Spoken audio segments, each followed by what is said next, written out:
press statement by U.S. Embassy is encouraging. It's a little late, but better late than never. The UK, the European Union have followed in, but with a weaker statement.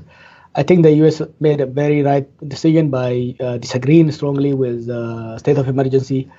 Not only that, the ambassador has written a few days earlier strong statement condemning the killing. I think this was very important. I think the West, for a long time, knew the problem, knew the looming danger, but because they see the government as a key ally in the region, and because they felt that if they push the regime will turn into China or so on and so on, they're turning blind eye to problems. But the problem has reached, the political crisis is so acute today that they can no longer ignore it. The West has a very single interest in Ethiopia. It is security. It's not economy. It's nothing else. They have a security interest because the region is troubled. There is a lot of conflict in neighboring countries. Ethiopia is one that has some sense of stability, and of course, with some large population in the military, the West sees it as an ally, which is true, which is correct assessment. However, an Ethiopia that excludes 95% of the population, an Ethiopia where land and other resources are robbed of people, an Ethiopia that is source of the vast majority of refugees from in Africa, an Ethiopia where the best and the brightest are either kicked out of the country or incarcerated, would not have a lasting stability. I have been saying this for the last 10, 12 years since I came to America. Every time I meet people, every time I have an opportunity, I have been saying this. And I think what is unfolding is really what a lot of people predicted. That is, it is a matter of time that the kind of sense of stability Mallas was projecting. So, the growth in the Ethiopia rising narrative Mallas and his Western supporters like Bill Gates were talking about was a sham. There was a volcano underneath that kind of image, and that volcano has started erupting in 2014. It continued to erupt and continued to grow, and I think the West finally start to wake up.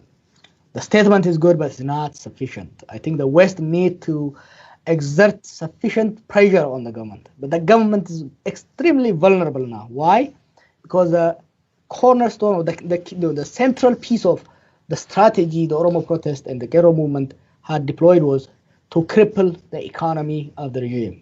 The regime had multiple pillars of power. A lot of people thought, the military and the military and the security is the strongest, perhaps, but that wasn't the most important to the regime.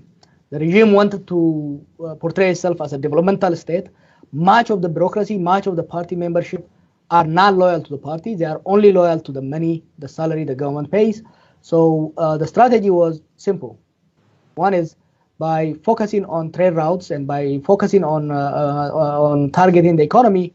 The strategy was one to reduce revenue for the regime, reduce revenue by cutting off trade, the trade volume, by also driving away investment.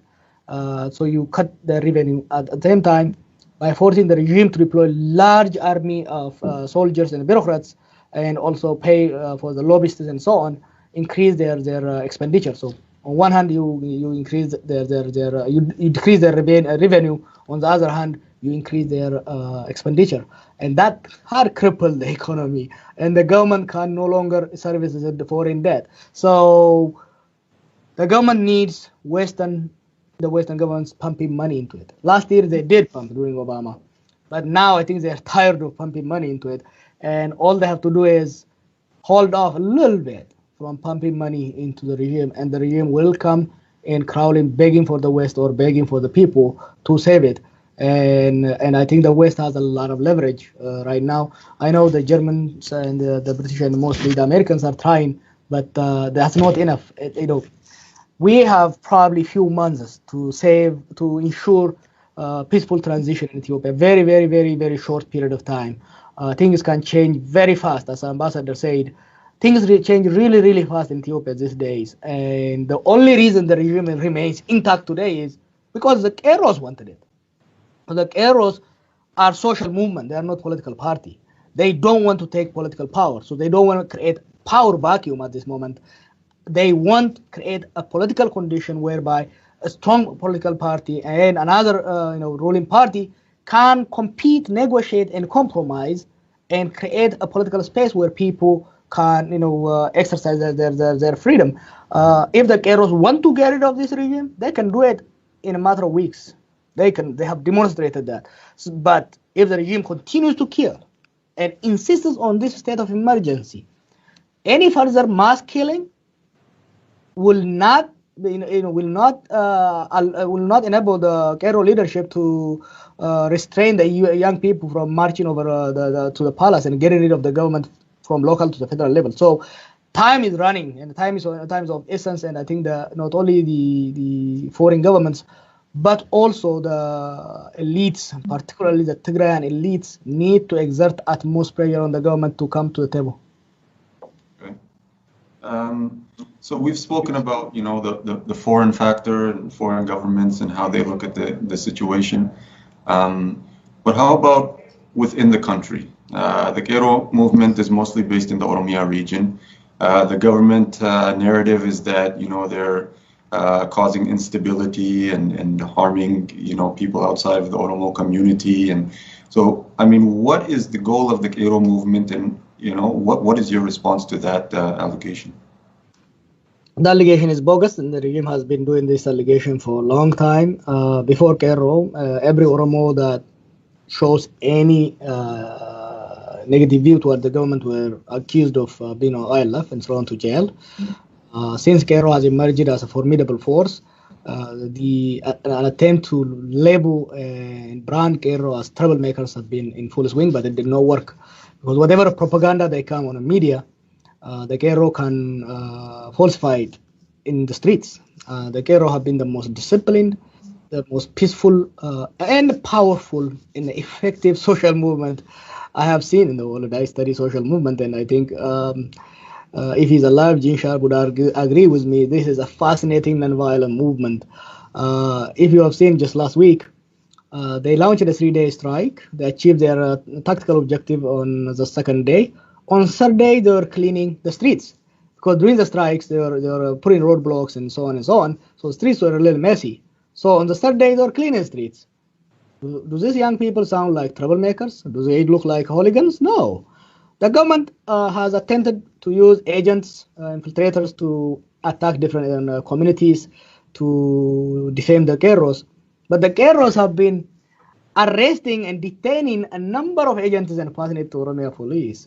So that's why the government have not been able to instigate communal violence. The Ethiopian state from past to today has harvested Oromophobia as their tool again to keep Oromo voices silenced. And this regime has done quite successfully for a long time, but in the last 3-4 years, that attempt has failed. The communities in Oromia feel quite secure. That's why they are with people. They are with the Oromos, and the Oromos have demonstrated that not only in promises but also in actions. Today in Oromia, practically there is no government. I mean, there is no effective control over towns and villages. These have become self-administering villages. The Kairos, in collaboration with local police, they ensure delivery of service and security. There is no town, as you know, Jilcha, there is no town where there is no other ethnic group in Oromia. Oromia is a multi-ethnic state. And, there are some here and there that the government have been able to instigate, but in Oromia, you don't see that kind of communal tension. You don't see communal problem, despite aggressive effort by the intelligence services. So the Cairo, their work speaks for them. I don't even have to explain. Their work speaks for them. That's why the 24-hour propaganda by the government did not work in scaring away even the Tigrayans.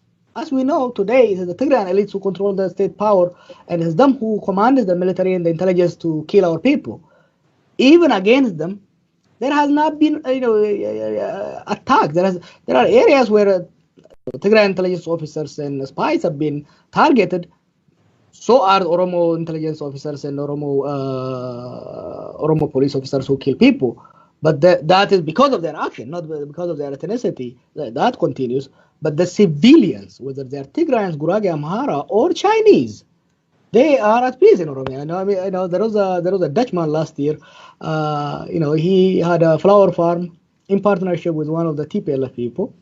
The local farmers know because it's built in their land. They already knew. They went there, and they told the guy, "Is this your car? Take your car. We have no business in attacking you. We no one harm you. It is your car. Here's your road. Go." And they burn his farm. So it's a strategically guided non-violent movement. That's why the government continue to lose, and I think it will continue to lose in the future as well. Okay. Very quickly, we mentioned at the beginning of the program displaced people from the areas of conflict on the Oromo and the Somali border region. What is the situation there now? Is there still raids going on with the federal army and the Leo police into the Oromia region, or has that situation subsided? The situation in the border area remains intense, but daily clashes have been reduced to minimal.